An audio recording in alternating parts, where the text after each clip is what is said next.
April 29th, 2025. General Motors issued Recall 25V274, 597,630 trucks and SUVs, 2021 through 2024 model years. Defective crankshaft and connecting rod components causing sudden engine failure. No warning light, no limp mode, no check engine code, just catastrophic seizure at highway speed. 28,102 owner complaints since 2021, 12 crashes, 12 injuries. GM called this a small percentage issue affecting a limited production window. But federal investigators reopened the case in October 2025 because engines continued to fail after the recall. The recall remedy may not fix the problem.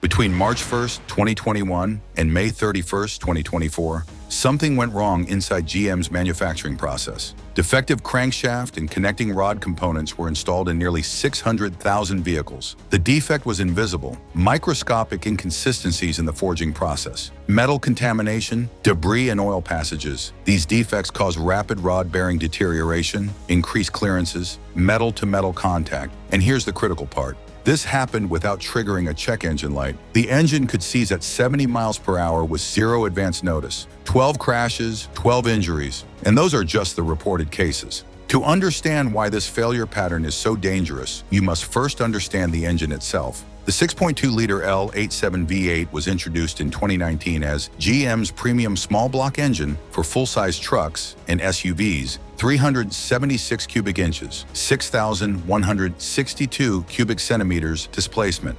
4.065-inch bore, 3.622-inch stroke, 420 horsepower at 5,600 RPM, 460 pound-feet of torque at 4,100 RPM. The L87 featured direct fuel injection, variable valve timing on both intake and exhaust cams, and dynamic fuel management, GM's latest version of cylinder deactivation.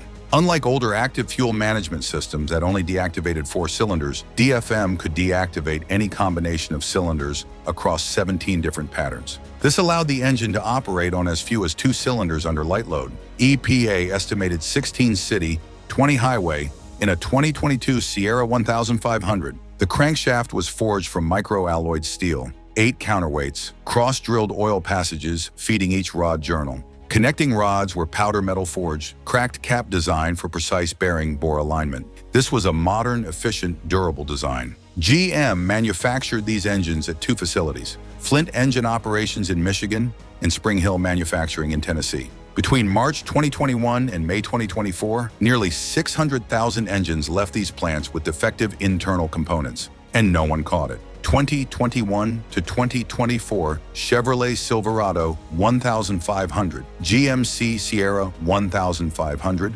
Chevrolet Tahoe, Chevrolet Suburban, GMC Yukon, GMC Yukon XL, Cadillac Escalade and Cadillac Escalade ESV. These were not budget vehicles. Average transaction price, $68,000 to $95,000. Buyers expected premium reliability. They got catastrophic failure. The failure begins at the rod-bearing interface. Under normal operation, a thin film of pressurized oil separates the bearing shell from the crankshaft journal. The oil is supplied through cross-drilled passages in the crankshaft. Pressure is maintained by the oil pump. Typical operating pressure, 40 to 60 pounds per square inch at idle, 60 to 80 pounds per square inch under load. As long as the oil film remains intact, the bearing never touches the journal. Metal-to-metal contact never occurs. But if the bearing clearance increases or if the oil film breaks down, everything changes. In the defective engines, microscopic inconsistencies existed in the crankshaft, forging or connecting rod manufacturing. Metal contamination, debris in oil passages, improper heat treatment, dimensional inconsistencies. These defects caused accelerated bearing wear. As the bearing wore, clearance increased. Oil pressure dropped, the oil film thinned. Eventually, metal-to-metal contact occurred. Once contact began, wear accelerated exponentially. Friction generated heat. Heat broke down the remaining oil. More metal-to-metal contact, more heat, more wear. This is called thermal runaway. Within minutes or hours, the bearing seized completely. The connecting rod locked onto the crankshaft journal. The piston stopped moving, but the crankshaft kept spinning. The rod fractured. The piston broke free. Metal debris scattered throughout the engine. In some cases, the broken rod punched through the engine block. Total engine destruction, no rebuild possible. Here's what makes this failure so dangerous. The engine control module monitors dozens of sensors: coolant temperature, intake air temperature, throttle position, oxygen sensors, NOx sensors. But it does not directly monitor bearing clearance or oil film thickness. The oil pressure sensor measures pressure in the main oil gallery, not at individual bearings. By the time oil pressure drops enough to trigger a warning light, bearing damage is already catastrophic. And in many cases, the failure happens so quickly that the engine seizes before the oil pressure warning activates. Normal operation, bearing wear begins, clearance increases, oil film breaks down, metal contact, thermal runaway, seizure. Total elapsed time, minutes to hours, no check engine light, no limp mode, no audible warning until it's too late. After the failure's mounted, GM made a critical change. The original oil specification was 0W20 Dexos, 1 Generation 2. 0W20 provides excellent cold start protection and fuel economy, but at operating temperature it's thin, very thin. GM revised the specification to 0W40 Dexos R for affected engines. 0W40 is 100% thicker at 100 degrees Celsius. High temperature, high shear viscosity, 3.5 centipoise versus 2.6 centipoise. This provides a thicker oil film under load, better protection for worn bearings. But here's the question GM never answered publicly. If the engine was properly designed and manufactured, why change the oil specification? Oil viscosity changes are not cosmetic. They signal that the original specification was insufficient for real-world loads. This is a silent admission that the engine was underprotected from day one. The story of this failure is not just about metallurgy and oil viscosity. It's about corporate decisions made under pressure. In 2019, when the L87 was introduced, the full-size truck market was the most profitable segment in the American auto industry. Ford F-150, Ram 1500, Chevrolet Silverado, GMC Sierra. These trucks generated more profit per unit than any other vehicle class. Average transaction prices exceeded $50,000. Profit margins approached 20%, but competition was brutal. Ford had just launched the aluminum-bodied F-150. Ram introduced the 1500 with coil spring rear suspension and a 12-inch touchscreen. Toyota was preparing the third-generation Tundra. GM needed to respond quickly. The L87 development timeline was compressed. Typical engine development, 4 to 5 years from concept to production. L87 development, approximately 3 years. This compression created pressure to finalize designs, pressure to validate durability, pressure to begin production.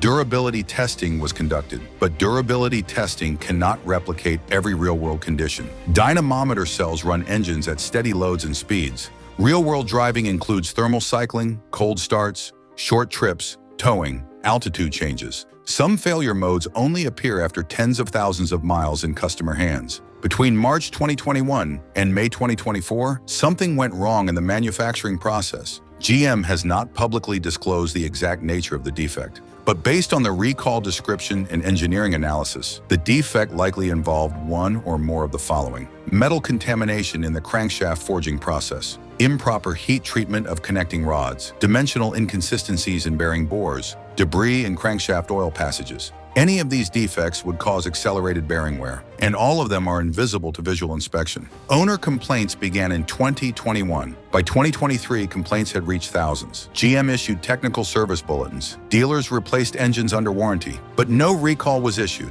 It wasn't until April 2025, 4 years after the first complaints, that GM issued Recall 25V274. 597,630 vehicles, free inspection and repair.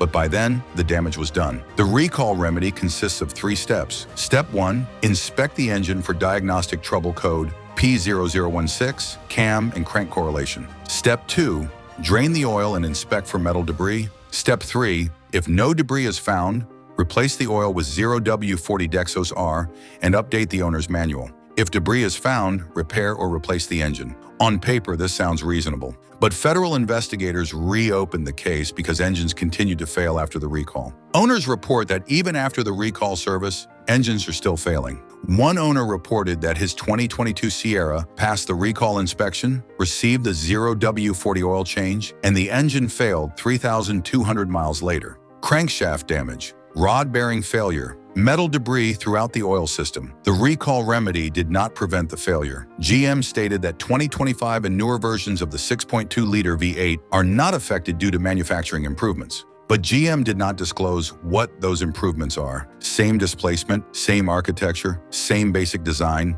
no formal admission of a design flaw, no guarantee older engines won't fail later. This creates a dangerous gap. Two nearly identical engines, one recalled, one declared safe, no transparency on what actually changed. This is not the first time GM has launched an engine with known weaknesses and fixed it later. The Vortec 5300 with active fuel management was introduced in 2007. By 2010, owners reported widespread lifter failures, collapsed lifters, damaged camshafts, bent push rods. GM issued multiple technical service bulletins, but no recall was issued until 2019, 12 years after introduction. GM's 8-speed automatic transmission, introduced in 2015, suffered from widespread shudder and harsh shifting. Owners reported the issue within months of purchase. GM issued software updates and fluid changes. The problem persisted. It took 5 years and multiple class action lawsuits before GM extended warranties. The pattern is clear. GM releases engines and transmissions under market pressure, collects real-world failure data from customers, issues recalls and technical service bulletins only after damage is widespread. For truck buyers, this means you are the test group. The cost is not just financial, it's trust. Owners who paid $70,000 to $95,000 for a premium truck expect premium reliability. When the engine fails at 30,000 miles, that trust is broken. When the recall remedy doesn't prevent future failures, that trust is shattered. If you own a 2021 through 2024 GMC Sierra, Chevrolet Silverado, Cadillac Escalade, Yukon, Tahoe, or Suburban with the 6.2-liter V8, here's what you must do. Step 1. Check your VIN. Go to this address and enter your VIN. This will confirm if your vehicle is included in Recall 25V274. If it is, schedule the recall service immediately. Step 2. Document everything. Before the recall service, document your current mileage, oil level, and any unusual noises. After the recall service, keep all paperwork, service invoice, recall completion certificate, updated owner's manual. If your engine fails after the recall, this documentation is critical. Step 3. Monitor your engine. After the recall service, check your oil every 500 miles. Look for metal flakes, discoloration, unusual odor. Listen for knocking, ticking, or rattling at idle or under load. Watch for warning lights, even if they're intermittent. If you notice anything unusual, return to the dealer immediately and document the complaint in writing. Step 4. Understand your rights. If your engine fails after the recall, you may have legal recourse under state lemon laws or federal product liability statutes. Contact an attorney who specializes in automotive defects. Do not accept GM's first answer if they deny warranty coverage. 597,630 trucks and SUVs, defective crankshaft and connecting rod components, sudden engine failure with no warning. Federal investigators reopened the case because engines continued to fail after the recall. GM quietly changed the oil specification, a silent admission the engine was underprotected. This fits a long-term pattern. GM launches first, fixes later. Owners become the test group. If you own one of these trucks, check your VIN at NHTSA. Schedule the recall. Document everything. Subscribe for more real-world engine tips, and check out our next video. It will save you thousands.